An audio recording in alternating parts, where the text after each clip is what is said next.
Bien, hoy para seguir con los temas del curso de ingreso de matemática vamos a ver la división de polinomios.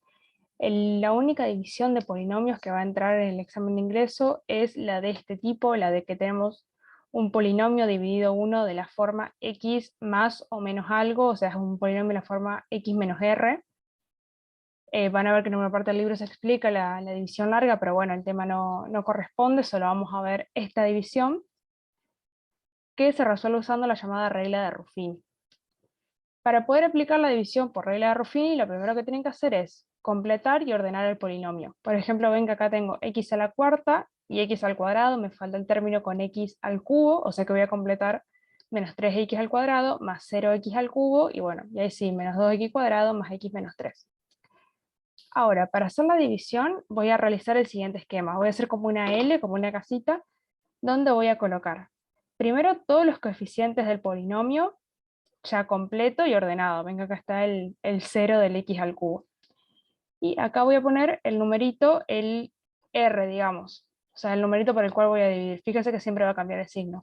Si acá lo tengo como más 1, acá lo pongo como menos 1, porque el divisor es de la forma x menos r. Entonces siempre acá con el signo contrario. Y el procedimiento que vamos a hacer es, primero bajamos el coeficiente principal. O sea, el primer término que tengamos lo vamos a bajar. Después hacemos 3 por este numerito, en este caso 3 por menos 1, y el resultado lo vamos a poner abajo del siguiente coeficiente. En este caso 3 por menos 1 me da 3, y lo voy a poner abajo del 0, que es lo que está expresado acá. Después hago la operación 0 menos 3 me da menos 3, y después vuelvo a multiplicar. Menos 3 por menos 1 me da 3 positivo, que lo pongo abajo del siguiente término, que es el menos 2. Hago menos 2 más 3 y me da 1, y ahí sigo haciendo el mismo procedimiento. Fíjense que siempre respeto los signos con los que quedan acá para hacer la suma o la resta. Si me queda con un signo negativo, los voy a restar; si me queda con un signo positivo, los sumo. El último numerito, tipo el que me va a quedar abajo del término independiente, es lo que se le dice al resto de la división. Y el cociente va a estar conformado por estos numeritos de acá. Estos numeritos van a ser los coeficientes del cociente, que sería el resultado de la división. Para escribir el resultado de la división, lo que voy a hacer es poner estos coeficientes bajándole un grado al polinomio. O sea, si acá este coeficiente 3 era de x a la cuarta, ahora este 3 va a pertenecer a x al cubo. ¿Veis que es lo que pusimos acá? Menos 3x al cubo. Este término, el 0, pertenecía al x al cubo, así que ahora va a ser x cuadrado, entonces menos 3x cuadrado, y así con los otros términos. Entonces, este va a ser el resultado de la división, y este va a ser el resto.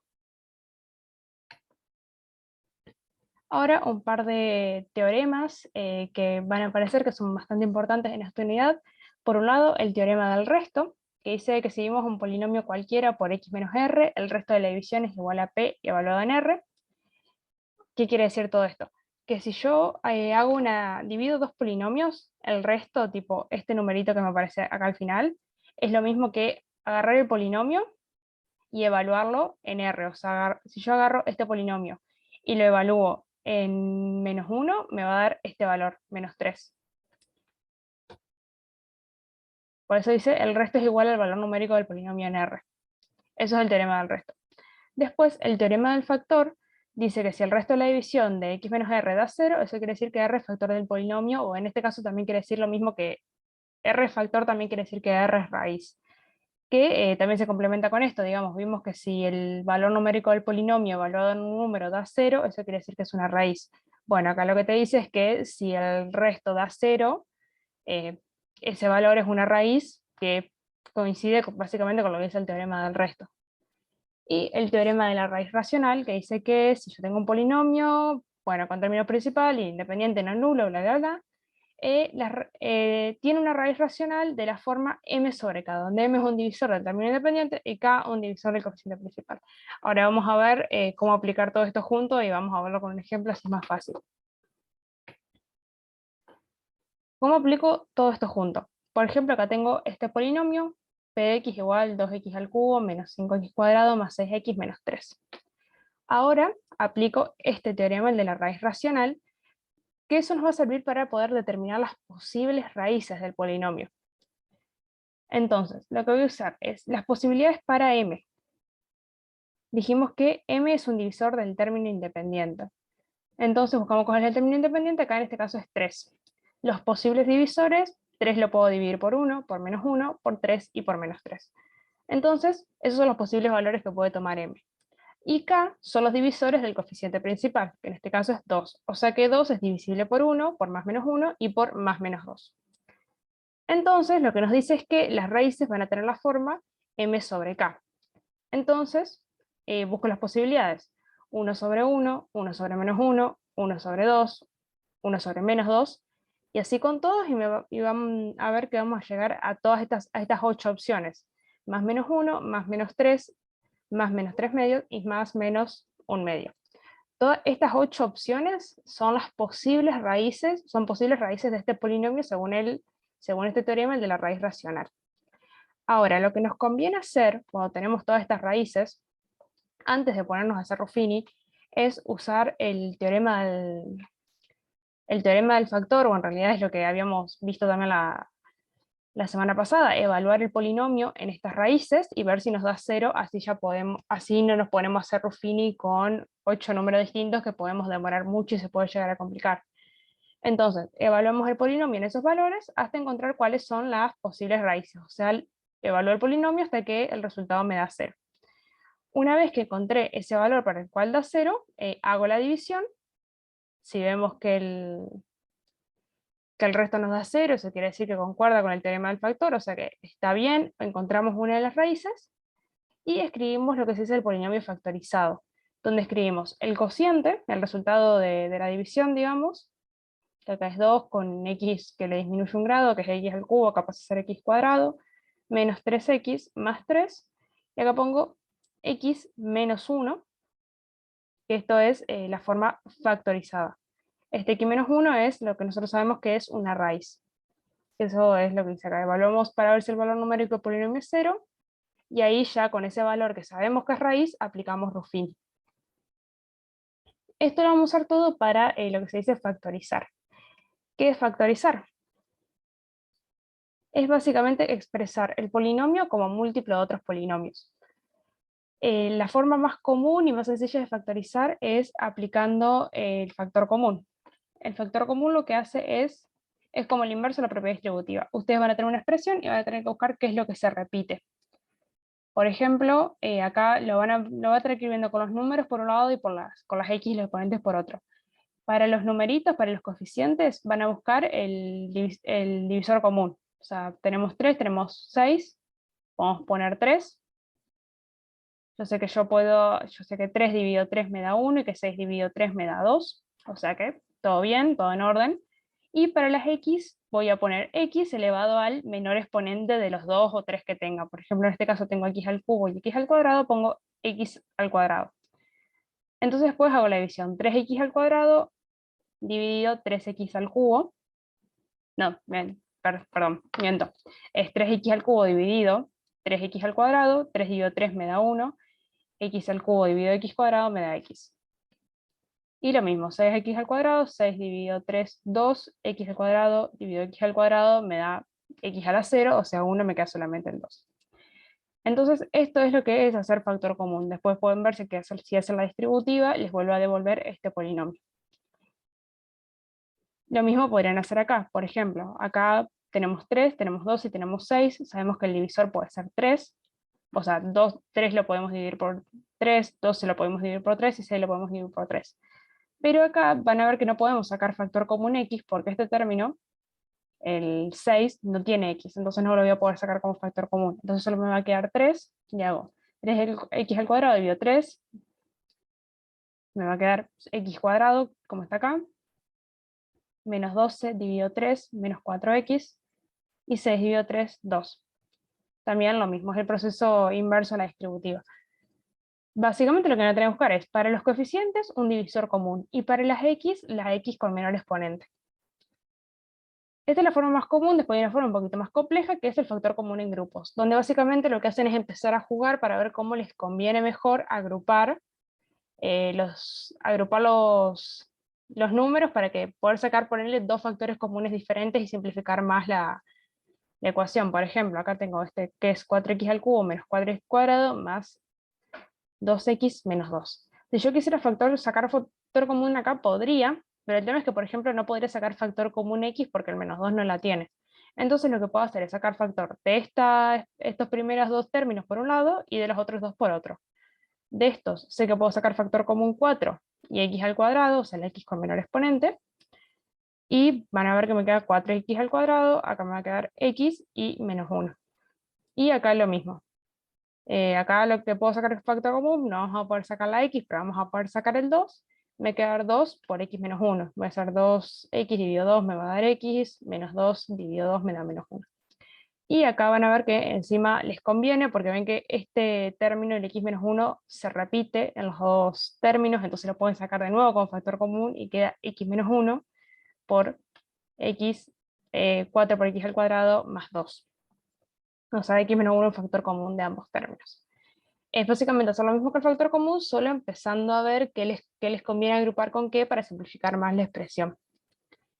Y después están estos casos que ya los veníamos charlando la semana pasada, que es el trinomio cuadrado perfecto, que es lo inverso al cuadrado de un binomio, que José estuvo explicando un poquito en el último grupo de estudio, ya cuando estaba terminando. Lo que tienen que hacer acá es agarrar cancha para poder identificar cuando una expresión es un trinomio cuadrado perfecto. O sea, va a haber dos números que son otros elevados al cuadrado. Por ejemplo, tengo el 25. El 25 sabemos que es 5 al cuadrado. Y acá está 9x a la cuarta, que puede ser 9, puede ser x al cuadrado, y x a la cuarta es x al cuadrado al cuadrado. O sea, puede ser multiplicar los exponentes, me va a quedar x a la cuarta. Entonces, ahí lo que hago es chequear con la fórmula del cuadrado de un binomio el término del medio. Tipo, si este término coincide y es un trinomio cuadrado perfecto. Esto podríamos decir que es A, esto podríamos decir que es B, y el término este del medio, por ejemplo, debería ser 2 por A por B. Entonces hago 2 por A por B, 2 por 3 por 5 me va a dar 30 y me va a quedar x al cuadrado. Que vemos que coincide con este término, salvo que acá es negativo. Entonces, ¿qué nos indica que esto sea negativo? Que el binomio en realidad es A menos B. Porque vemos que acá, o sea, si bien acá pusimos 5, 5 al cuadrado es 25, pero menos 5 al cuadrado también es 25. Entonces, esto nos ayuda a chequear si este signo va a ser positivo o negativo, tipo hacer este paso para verificar qué otro término forma parte del trinomio. Y entonces ahí lo pasamos a una forma de cubo de un binomio, de cuadrado de un binomio, digo. Y la otra que es el cuatrinomio cubo perfecto, que es la inversa, digamos, al cubo de un binomio. Esta ya es más raro que la usen, pero bueno, puede aparecer. La lógica es la misma, es encontrar dos términos que sean el cubo de otro. Por ejemplo, acá x al cubo evidentemente es x elevado al cubo, y menos 8 es lo mismo que menos 2 al cubo. Menos 2 por menos 2 me da más 4, por menos 2 me da menos 8. De todas maneras, acá puedo chequear si se cumple la propiedad para que sea un cuatrinomio cubo. Hago 3 por a cuadrado por b, y me fijo si da alguno de los términos, que en este caso da menos 6x cuadrado, y 3 por a por b al cuadrado, y me fijo si me da el otro término, que en este caso es 12x. Y ahí lo puedo expresar como a menos b elevado al cubo. Este caso es bastante raro igual que lo usen en la práctica, pero la lógica es la misma que la anterior. Y la diferencia de cuadrados, lo mismo, es identificar dos términos que se estén restando y que sean cuadrados de otra cosa. Por ejemplo, x al cuadrado obviamente es x elevado al cuadrado, y sabemos que 16 puede ser 4 por 4, porque 4 por 4 es 16, 4 al cuadrado. Entonces lo puedo expresar como x más 4 por x menos 4. Como ven, estos tres casos de factoreo, el trinomio cuadrado perfecto, el cuatrinomio cubo perfecto y la diferencia de cuadrados, son sencillos, solamente tienen que empezar a practicar y hacer ejercicios para poder identificarlos más fácil cuando es cada caso. Porque una vez que identificaron cuándo es cada caso, pasarlos a la forma factorizada es muy sencillo, o sea, es incluso más fácil tal vez que hacer factor común. Y bueno, después la posibilidad de factoreo con Gauss. Factorear con Gauss es básicamente buscar las posibles raíces, evaluar cuáles son y hacer la división por Ruffin. Y ahí lo expresan, como vimos acá, el factor lo expresan como x menos r. Y por ahí lo que les conviene hacer que también todo esto se los va a volver a explicar después. En las siguientes unidades van a ver muchas cosas de polinomios de grado 2, pero lo que le conviene hacer muchas veces es factorizar. O sea, la idea de factorizar es empezar a disminuir el grado del polinomio. Van a ver que cada vez que factorizan, el polinomio principal va disminuyendo su grado. Y les conviene seguir disminuyendo el grado hasta llegar a grado 2, o cuando llegan a grado 2 tienen una expresión que les permite calcular cuáles son las posibles raíces. Una vez que llegan a un polinomio de grado 2, van a tener diferentes opciones dependiendo de sí. Acá llama A al coeficiente principal, o sea, al que está con x cuadrado, al que está acompañando x, al término lineal ahí se ve, y al término independiente c. Entonces, ustedes plantean la fórmula b al cuadrado, o sea, este numerito al cuadrado, menos 4 por a por c, y si ese valor es mayor a 0, el polinomio va a tener dos raíces reales. Si es igual a 0, el polinomio va a tener una raíz real, y si es menor a 0, el polinomio no tiene más raíces reales, o sea que no pueden seguir factorizando. Esta regla les va a servir para ver si siguen factorizando o si no, y por eso les conviene llegar al polinomio de grado 2. Porque aparte después tienen la mágica fórmula que la deben haber dado muchas veces en la secundaria y la van a seguir viendo, para poder obtener las raíces reales. Pueden obtener cualquier raíz, pero acá lo vamos a usar solo para las raíces reales del polinomio de grado 2. Si usan esta fórmula de menos b más menos la raíz de b cuadrado menos 4a por c, acá la rayita de la raíz llega hasta acá, hasta el a por c, tipo todo esto va dentro de la raíz, sobre 2 por a les va a dar los distintos valores que va a tener la raíz, que van a ser raíz de este polinomio. Entonces por eso les conviene factorizar hasta el grado 2, una vez que lleguen al grado 2, hacen la resolvente, y ahí obtienen las otras raíces para expresar el polinomio. Y el siguiente tema, que también está incluido dentro de la unidad 3, es el de expresiones racionales, que por ahí parece más difícil, asusta más de lo que es. Básicamente una expresión racional es un cociente de polinomios, o sea, es una fracción donde el denominador es un polinomio y el denominador es otro polinomio. Lo más importante que van a tener que saber de esta parte de expresiones racionales es conocer las restricciones al dominio. Las restricciones al dominio es que hay algunas expresiones para las cuales en ciertos valores no existen o no están definidas matemáticamente. Por ejemplo, los cocientes, digamos, uno no puede dividir por cero. La división por cero no existe. O sea, no está definida la división por cero. Entonces, para las expresiones racionales, después van a haber otros tipos de restricciones al dominio cuando vean funciones, pero lo que tienen que saber acá es que las expresiones racionales, si el denominador se hace igual a cero, la expresión no está definida en ese punto, no existe en ese punto. O sea, por ejemplo, acá tengo x menos 3 sobre x cuadrado menos 9.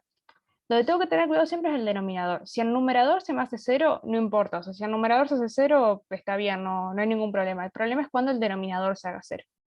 Acá, rápidamente, podemos darnos cuenta que si el denominador si x valiera 3, esto me va a quedar 3 al cuadrado, me da 9, menos 9, el denominador se me hace 0.